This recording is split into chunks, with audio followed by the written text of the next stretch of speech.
What's up, everybody? We're here live from Santa Monica College Track. You're looking at David Schwartz, aka the Coach. Say what's up, Coach. It's going good. It's beautiful. I mean, yeah, this is it's December. It's beyond. Can you believe it's December? And look at this. Yeah. You got the soccer players. Yeah. Everyone's out here. Not a lot of people running on the track, but a lot of people on the track working out, playing soccer, just walking. And the sun, I mean, it's amazing. It's just beautiful. Look at this sky. It's nice. Yeah. And the parking was easy. Yeah, and I've got this hat on. I don't need it. You know, it was cold in my house when I left. It's beautiful out. Short sleeve weather. Dang, 49 degrees in Sacramento. Really? Damn. Brooklyn 51-66. All right.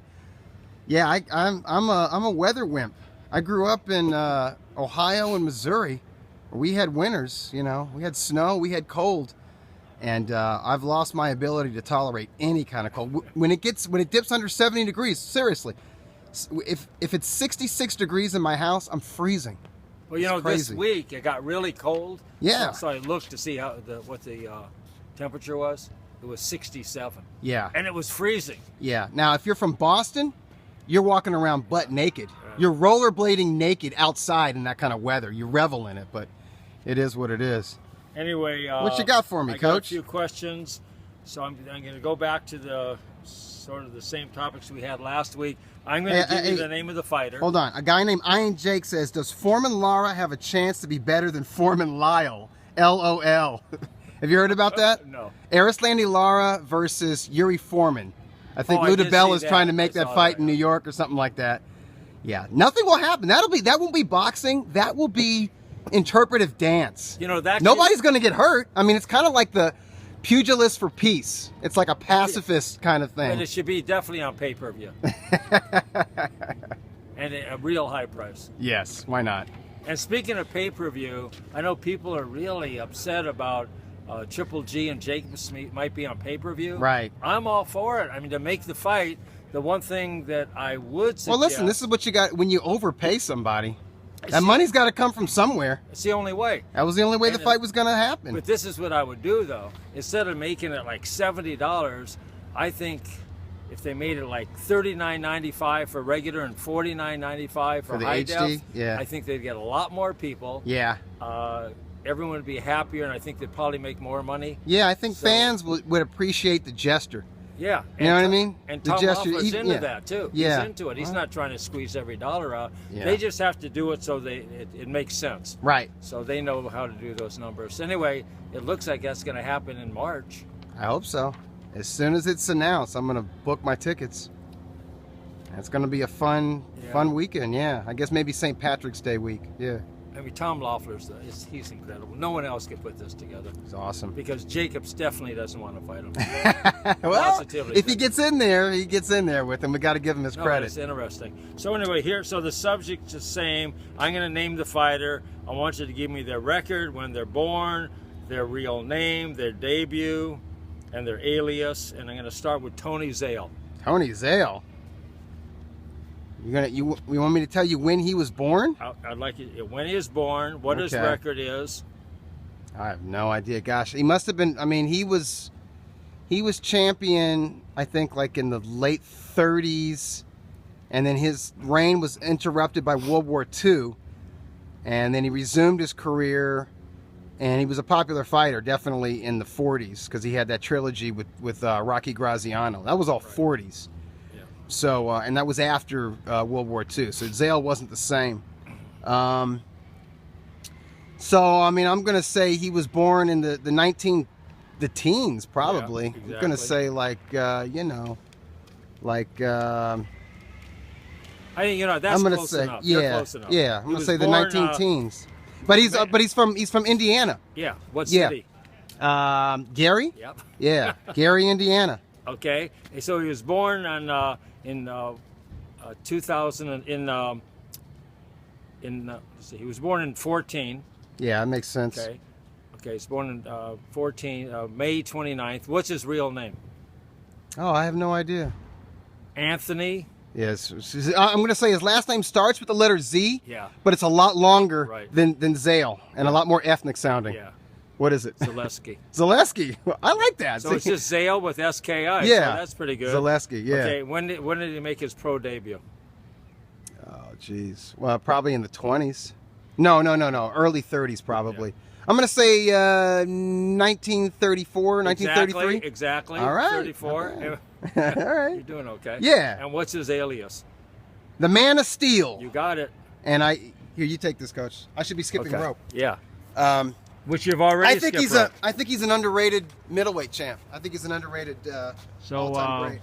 The sun is bright, and I definitely cannot read the question. Oh, it's so okay. sorry about that. Okay, so what was his record?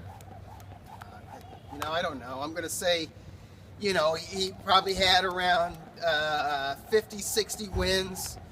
Probably had, losses in double digits, in the teens. Yeah. There's got to be some draws in there, Okay, a couple of draws. You're exactly right. And he could, he was a good body puncher and he Yeah. had good power. So I'm going to say he had a decent amount of knockouts, like knockouts into the 30s. Yeah. Yeah. So he had 67 wins, 45 by knockout. Nice. He has 18 losses. You're exactly right. Yeah. He got knocked out 5 times. Yeah. Okay, now can you tell me some of the fighters that But I knocked think him out? those, if 3 of those knockouts, okay, one or 2 were to Rocky Graziano.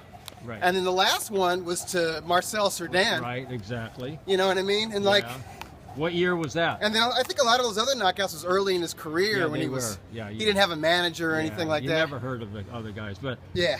Marcel Cerdan is very He's good. an all-time great. And that was his last fight. Yeah. Yeah. You know what happened after that fight.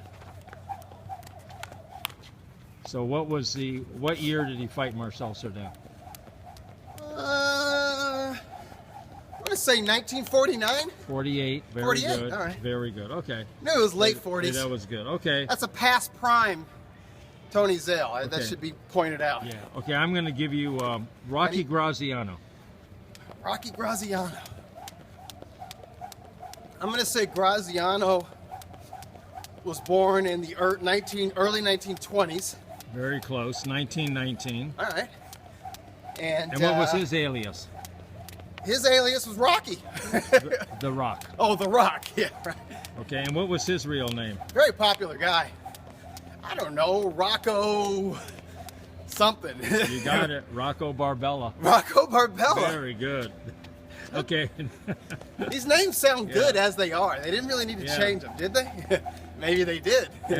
and what was his record? He was a puncher. He probably had a high knockout percentage as well. How many fights did he win? How many fights did he win? Yeah. I'm going to say he's up there in the 50s and 60s. Yeah, exactly. Same as Zale. 67? 67 with 52 More knockouts. knockouts, though, yeah. Over 50. Yeah, and he, how many did he lose? He lost, I'm going to say, it's probably up there around 10. Yeah, exactly. Yeah, exactly. 10, exactly 12, 10. yeah. Okay, so how many times did he get knocked out? Well, Ray Robinson knocked him out, and I think that Right. was his last fight. Yeah. He scored a flash knockdown to Ray. Did you ask me how many times he was knocked out? Yeah. He got knocked out by Tony Zale. Yeah. I think to the body. Yeah. That might have been it. Yeah. I think those are the only 2 times he got knocked out. Well, he got knocked out by Zale twice. Yeah, twice. So- yeah, so- Zale had the better of that series. Yeah. And he knocked out Zale once. Yeah. Yeah. So That was the second fight, I think. right. The second fight. Exactly. Yeah. Okay. But he was a tough guy. He was kind of he was mashed right. Like they didn't put him in against the killers at middleweight. Like a lot of times he was fighting like a real popular welterweight. You know what I mean? Yeah. So. He was just a real tough guy. And with he's skills. popular. He was a very popular Yeah. guy. He had a good personality, Yeah. and He became an actor. yeah, I think he did well in the entertainment world Yeah. after boxing. Yeah. Okay, that's very good, Dougie. Okay, I'm going to give you